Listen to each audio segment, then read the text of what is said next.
I want to leave my girlfriend who was roped. I realize right up front that I'm going to come across as a jerk and I will probably get lots of hate for this, but I'm looking for all points of view.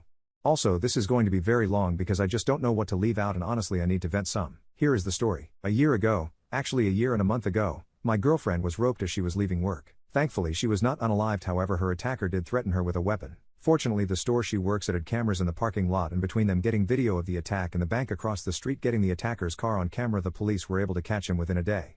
Between the video and DNA testing he did not even contest, he just plead guilty in exchange for not receiving the max. Since there were aggravating circumstances, the weapon, the judge gave him a 20-year sentence, and with time for good behavior he can be out in about 10 years, give or take. I tell you all of that to make it clear that her attacker is no longer a threat. She doesn't have to fear him coming back for her at least for 10 years or so. Obviously this was a very traumatic event in her life, and while I was not a victim per se, it was also very traumatic for me as well. I can't imagine what she has gone through, and I don't compare my situation to her at all. But I have had severe bouts of depression because I couldn't protect her, and knowing someone else was harming her sometimes was almost more than I could handle. Right after the incident she did not want to see me. I get that, it hurt, but I understood. Her parents picked her up from the hospital and I did not see or hear from her for a week, which I sort of get, but I think I could have gotten a text or something just saying she was okay. Finally a week and her sister calls me and lets me know that she is staying with her parents and she will be calling me in a couple of days. She never called me. Instead I once again get a text from her sister saying she would like me to come over for a few minutes so we can talk. I get up and go over and am greeted at the door by her mother, who very calmly and very coldly starts laying out to me how I am to act and what I am to say. I am further instructed to not attempt to make any physical contact with her, as in hug or anything. Okay, again I get it, major trauma. I'm sure they have been coached by therapists/counselors or something in what to say and do around her, so I play along. I walk in and she is sitting on a chair with her dad standing next to her and her sister sitting on the couch. As I walk in the room the sister starts talking and telling me that my girlfriend wants me to know that she is okay, but obviously she has been traumatized and appreciates my understanding in her recovery.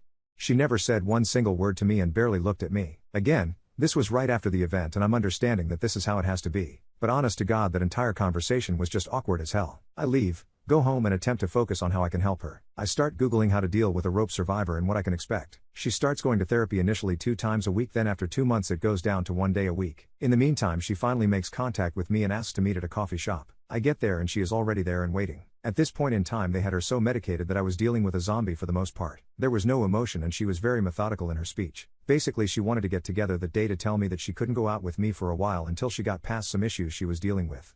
Of course I told her I understood. This was almost a month after the attack and this was our first conversation by ourselves, so I was already living under this assumption.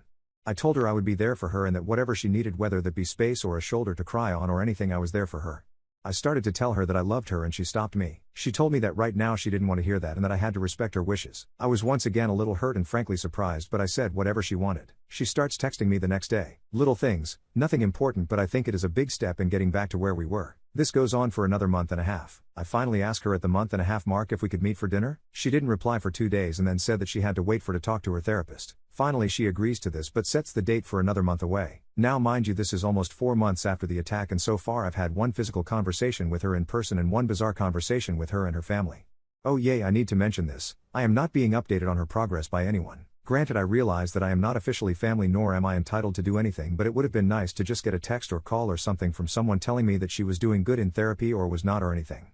We go out to eat at a small bistro that we ate at all of the time. I met her there and I was waiting for her to show up. After sitting for a half hour waiting, I text to see what was up. I just get a text of on my way. She finally arrives and sits down. I ask her how she has been and she snapped at me and told me to not ask her personal questions. We ate and after dinner I wanted to just sit and talk because I missed the person I had talked to almost every day for the previous 3 years.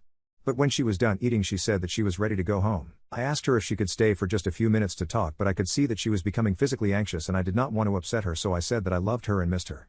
She just walked away. She goes back to texting me the next day like nothing had been wrong. We actually start to see each other once a week for lunch and she is getting more and more comfortable with being out, so she sits and talks a while.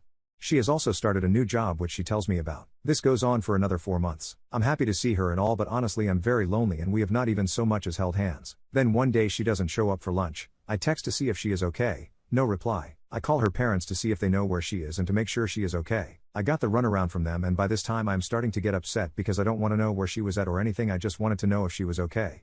After actually saying that, her mom says, Yes, she is okay, but don't expect to hear from her for a while. Well, that makes me start to thinking she has had a relapse and is in the hospital. But what can I do? All I do is go home and try and take my mind off of it. 2 weeks pass with nothing from anybody. I'm trying my best to be reasonable here, but basically I call her sister and ask if she is still alive or what. She knew I was getting frustrated, so she apologizes, but that her sister told them to specifically not let me talk to her. At this point I break down. I don't know what I've done wrong here. I have not pushed her. I have not tried to get her to be with me in any way other than to just talk to me, and even then I have had very generic conversations so as to not upset her.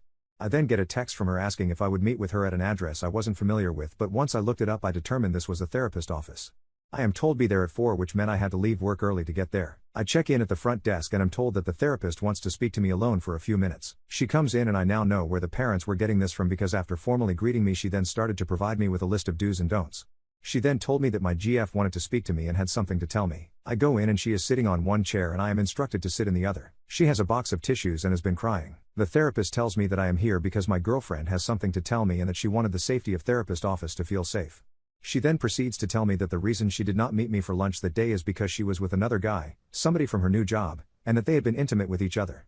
She might as well have taken a weapon out and shot me. It couldn't have hurt anymore. I just drop my head and begin to cry. The therapist then pipes in with some logic about her taking back her sexuality since she was attacked and how this wasn't cheating in the same sense of cheating. My girlfriend then proceeds to tell me that she does not want to lose me and that she is just very messed up in the head and that it was a one-time thing and blah blah blah. I feel very trapped at that moment. I felt like I was ganged up on, and the more I set the matter I got. I finally just said to her, "You haven't so much as held my hand in the past half year, yet you can go F some guy you met at work while I sit like an idiot waiting for my junior high like date." This of course caused her to go into hysterics and the therapist asked me to leave. I apologized and told her to text me if she wants to keep working this out. I get that text later that day. Now she is all chatty and crap telling me that this was the worst mistake of her life and please talk to her. I tell her that I don't know if I can go on with this but agree to meet her. I flat out tell her right up front when I see her that for me to even consider going forward with this that she has to cut this other guy off, period. She tells me that is impossible because they work together, and I tell her that I'm sorry but I won't even consider it if she is going to see this guy every day. She decides to find another job, and after talking with my sister who I have told everything to, she said that while it is not common, some women do attempt to have intimacy after being attacked so that they feel like they have power again. Now why I am not the one who she did this with I have no idea, but I know I feel like I am being punished for something I did not even do. She changes jobs and we go back to our lunches, and I do this twice when I tell her that I am getting a little tired of just meeting for lunch and doing nothing else, so she agrees to come over to watch TV with me. That has been it up until tonight. Tonight she came over and we watched 2 movies and ate pizza. During the second movie I tried to give her a kiss. Nothing more, just a kiss. She backs away as though I was a cross and she was a vampire and tells me she is not ready for that yet. Okay, not my finest moment here I admit, but I tell her that it's been a year and a month and I have not tried one goddamn thing with her or forced her into anything, and yet she willingly F some other guy months ago, but here I am still waiting to hold hands. She of course starts crying, but this time I'm not as fast to apologize. I do apologize for the tone of my voice and tell her that I would never try and force her to do anything against her will, but honestly I feel like I have been kept on the outside. I've been cheated on. I don't give 2 craps what they call it. She willingly had unprotected intimacy with someone else, and I feel like I have done everything to try and be a supportive boyfriend. I tell her that honestly I don't want her to text me until I decide what I'm going to do. I don't want to be unfair to her, but by the same token a year is a long time and we are really no closer to being back to normal than we were 6 months ago, and I have no idea how long this will go on. Now here is the part where if you didn't think I was jerk before, you will now. I am just tired of not having intimacy. Look, I certainly understood not trying anything right afterwards and even months afterwards, but it's been over a year and we're not even holding hands, and frankly the fact that she has been with someone else since this incident is unaliving me inside. So I told her that I'm going to think things through and promise to talk with her next week sometime. But as it stands tonight I think I'm done. I love her. I hate the idiot who ruined both of our lives. I know this isn't her fault and I hate that I feel like crap no matter what I do. If I stay I'm going to be resentful, and even if she comes over tomorrow and has intimacy with me it will feel like either pity intimacy or desperation intimacy. But I know ending this will be punishing her for something that isn't her fault either. Advice? My god, this is way too long. TL, Dr. GF was roped over a year ago. In the meantime I have given her space and let her deal with things as she deems fit. We have not been together intimately since the attack. She on the other hand has been with another guy since. I think I'm done but looking for advice.